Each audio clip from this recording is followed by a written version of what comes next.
मध्य प्रदेश में नया नियम लागू हुआ है कि अब नगर पंचायत अध्यक्ष का चुनाव पार्षदों से नहीं बल्कि सीधे जनता से होगा।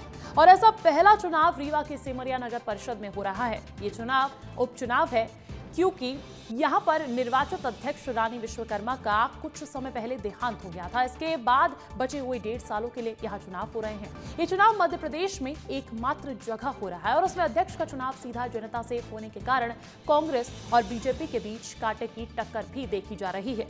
देखिए, भारतीय जनता पार्टी ने जहां पूर्व में अध्यक्ष रही रानी विश्वकर्मा की बहू आराधना विश्वकर्मा को ही प्रत्याशी बनाया है, तो वहीं कांग्रेस पार्टी ने पद्मा रोहिणी कुशवाहा को अपना उम्मीदवार बनाया है। राष्ट्रीय पार्टी के सिंबल में हो रहे इस उपचुनाव में कांग्रेस और भाजपा दोनों ही दल अपनी ताकत झोंक रहे हैं। 29 दिसंबर को यहां जनता अध्यक्ष पद के लिए मतदान करेगी और सेमरिया नगर परिषद में इस बार कुल 12,600 वोटर हैं और दोनों ही पार्टीज अपने अपने दावे और वादे हैं जिनको लेकर प्रत्याशी जनता के बीच भी पहुंच रहे हैं। चुनाव का अंदाज नया है लेकिन स्ट्रैटेजी पुरानी, दल बल आरोप प्रत्यारोप के साथ जनता को साधना। मध्य प्रदेश में नया नियम आया जिसमें नगर परिषद अध्यक्ष का चुनाव अब सीधे जनता करेगी। उसके बाद पहली बार सेमरिया नगर परिषद में चुनाव हो रहे हैं।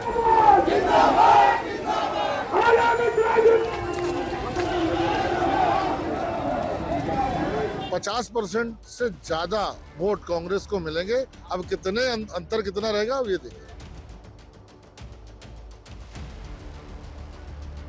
हम ये दावे के साथ कह सकते हैं कि केंद्र में भी हमारी सरकार है, प्रदेश में भी हमारी सरकार है, अब सेमरिया नगर पंचायत की सरकार भी हमारी रहेगी।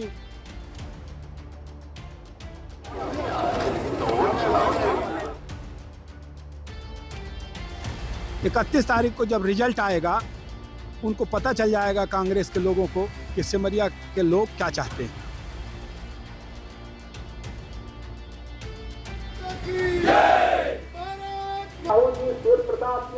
सेमरिया नगर पंचायत में भारतीय जनता पार्टी के अध्यक्ष थे पिछले 3.5 साल और उनके कार्यकाल में यहाँ कोई कार्य नहीं हुआ और जम के भ्रष्टाचार हुआ।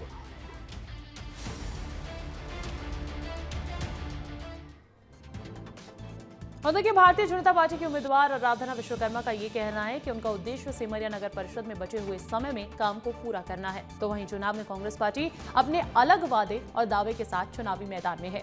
कांग्रेस पार्टी के प्रत्याशी पद्मा रोहिणी कुशवाहा का कहना है कि वो जनता के बीच नाली, पानी और शिक्षा के मुद्दे को लेकर पहुंच रही है क्योंकि यहाँ वो कार्य नहीं हुए।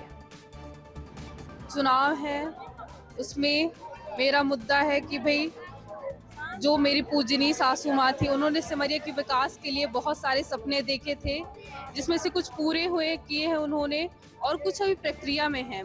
बस मैं उन्हीं सपनों को, उन्हीं कार्यों को पूरा करना चाहती हूँ जो 1.5 साल का कार्यकाल बचा हुआ है। सबसे पहले तो अगर मैं जीतती हूँ, जनता का मुझे सारा सपोर्ट आशीर्वाद मिलता है, तो मैं सबसे पहले तो वार्ड की जितनी भी सारी समस्याएं हैं जिन्हें मैंने अभी देखा सुना सबसे, तो उन सब समस्याओं को मैं दूर करने की पूरी कोशिश करूँगी। और जो भी है, महिलाओं को ज़्यादा से ज़्यादा सुरक्षा सुविधा जो भी मिल सकेगा, लाइट की, पानी की, और भी स्कूलें हैं तो वो भी सारी प्राइवेट है, सरकारी स्कूल का तो कहीं नाम ही नहीं रह गया है। तो मैं इन सब चीज़ों के बारे में सोचूंगी।